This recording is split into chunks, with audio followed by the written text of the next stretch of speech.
moral terror that the United States is waging in Venezuela and around the world, these issues are deeply connected. And we, the people of the United States, understand that when we connect these issues and when we rise up together, we can put an end to the system that causes unimaginable violence, death, and destruction once and for all. So we have a great speaker program today. Your task in the audience, your task in this crowd is to stay focused on the speaker program, to stay together, to stay focused on each other, to protect each other, and to ignore any agitators who seek to disrupt or interrupt our peaceful demonstration today.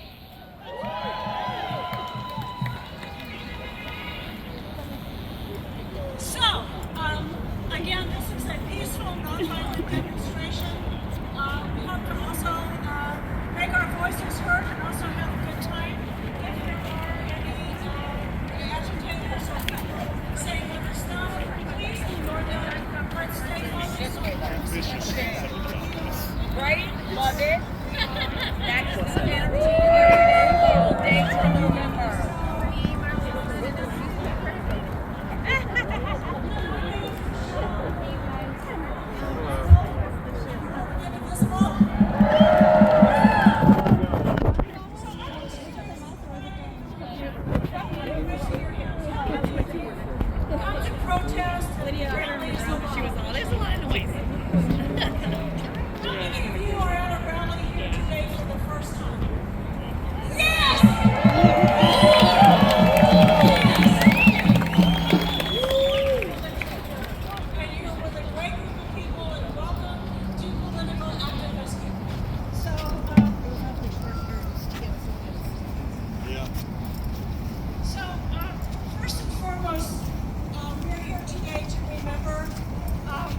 Renée Nicole Macklin, who, as you all know, was shot and killed on Wednesday by ICE.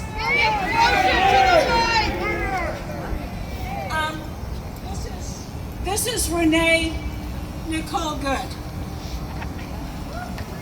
She could have been my neighbor.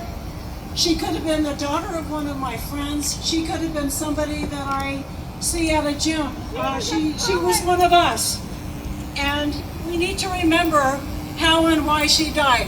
And we need to stop this madness. So that's why we're here today. And I want to humanize her because, as we all have heard, the administration is trying to dehumanize her and say that she was, some kind of a terrorist and all that kind of stuff.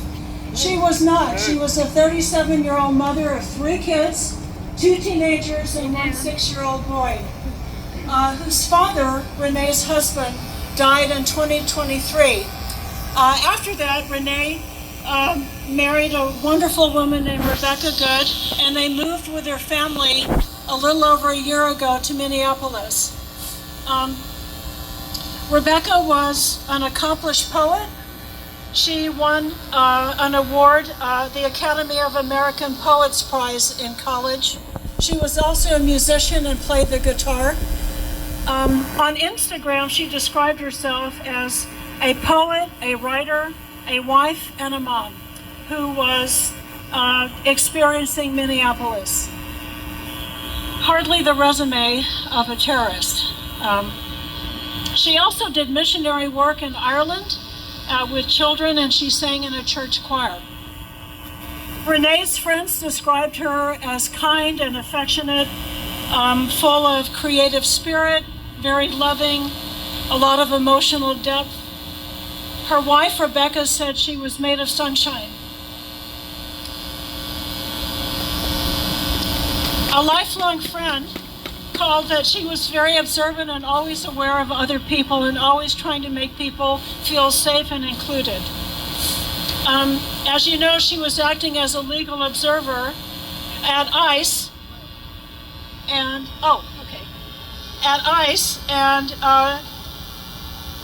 the person who shot her, Jonathan Ross, was also videotaping the event with his cell phone. And that video was recently released where you could hear Renée's, some of her last words.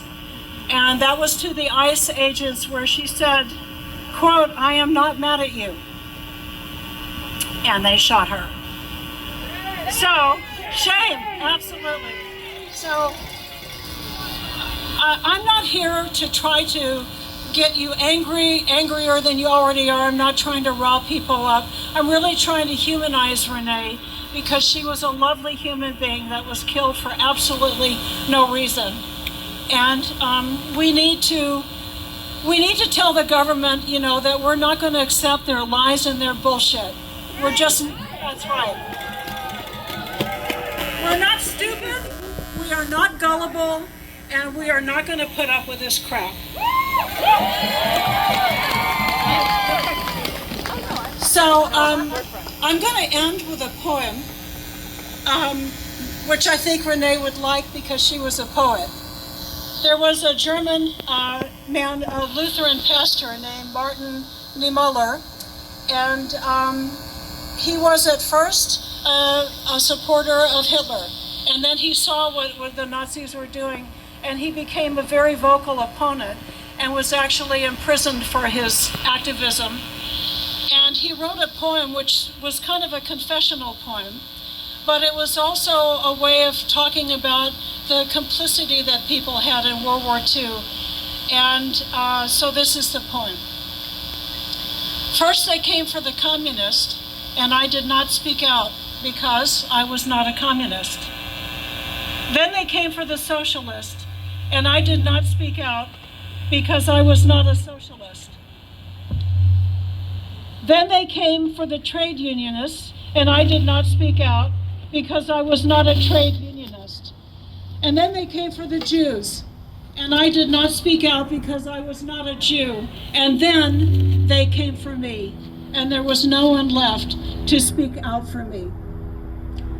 So, as I was thinking about this poem, I took out the words, the groups that were named in the poem, and that was 70 years ago, and I put in the following words.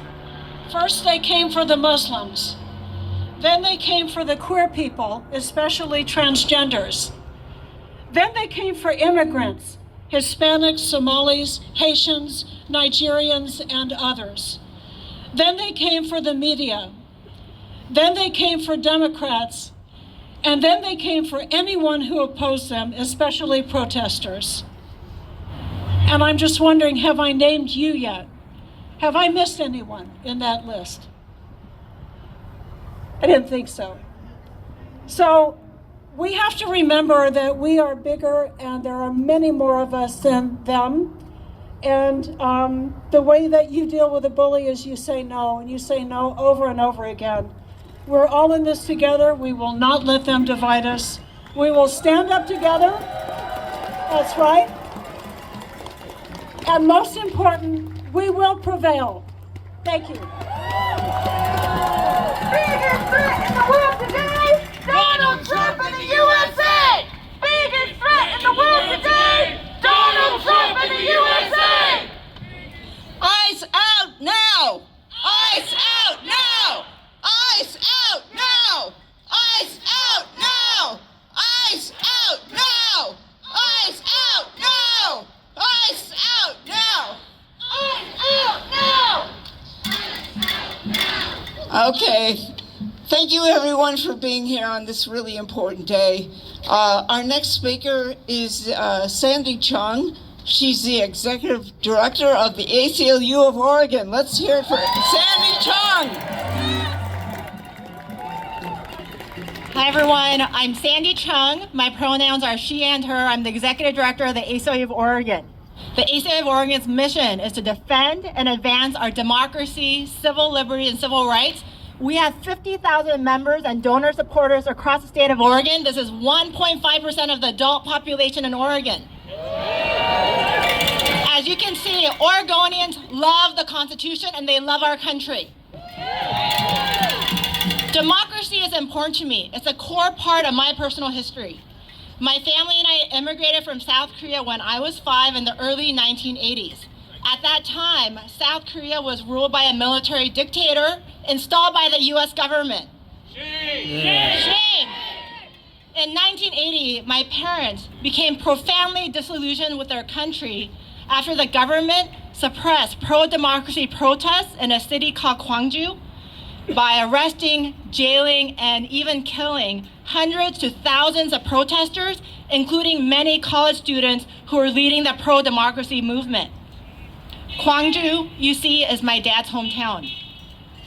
About a month after Trump's re-election on December 3rd, 2024, then President Yoon of South Korea tried to become a dictator. He declared martial law. In response, South Korean lawmakers scaled the walls of their parliamentary building, they blocked their doors from Yoon's henchmen, and they passed an emergency law to stop Yoon. At the same time,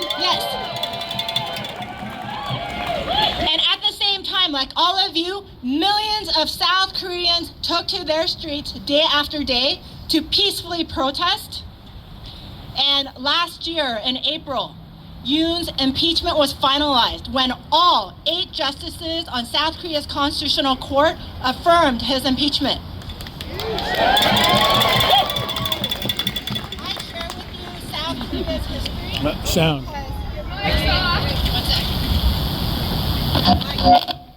share.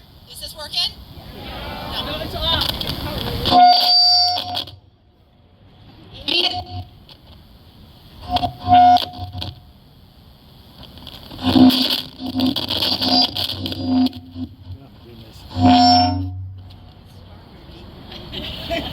Obviously, the federal government is fucking with us.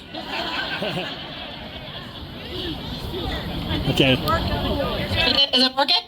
Okay. I share with you.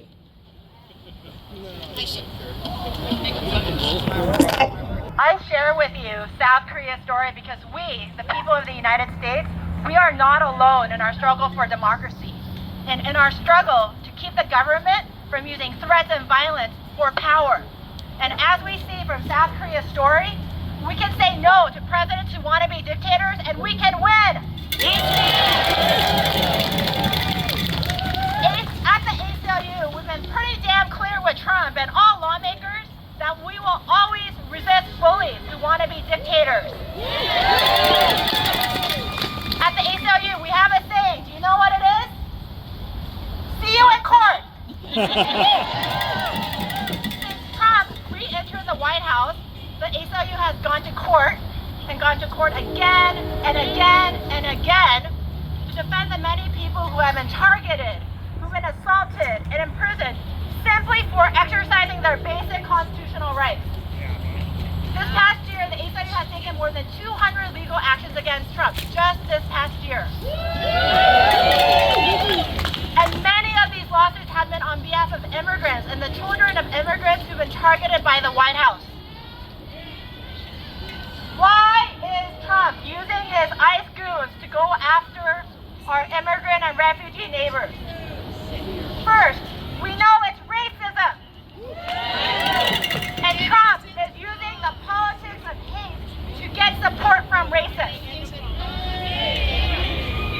Second, we know that Trump is trying to use ICE to scare all of us, to stop us from saying no to his cruel, unfair, and racist nonsense. Pause for a second. Yes. You can ask about nothing. You guys can just come closer. Okay, right on it. Hey. Okay, I'm gonna try. Always an issue. This is what Trump also wants. He wants to take our attention away from a federal budget that gives tax cuts to billionaires while devastating families with cuts to healthcare, food, and education, while sending ICE hundreds of billions of dollars to carry out his cruel racist plan. He also wants to take our attention away from the fact that he is having the military bomb fishing boats and invade other countries. Are we going to accept this? No! When we all refuse to be scared by Trump, when we show up protecting the heart of America. Just check. We are protecting justice, fairness, and freedom. You all, Renée Good was killed by Trump's goons because she was a good person, a person of character and integrity who stood in solidarity with her vulnerable neighbors. Use the mic!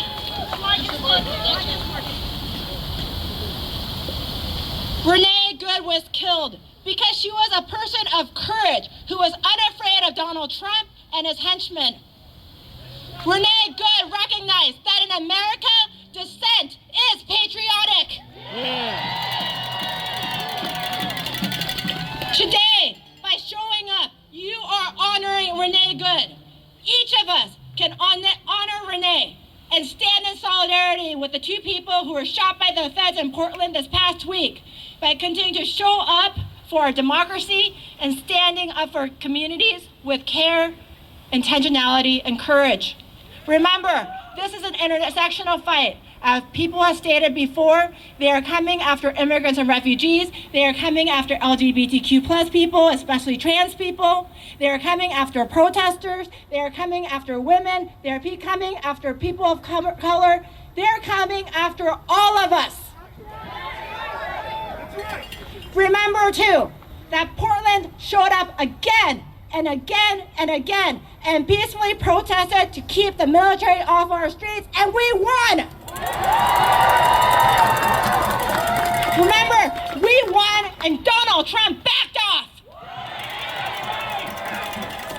So let's keep peacefully protesting and we will win the fight to get ICE out of our communities!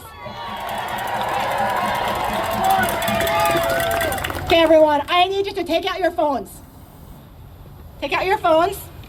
I need you to enter this phone number.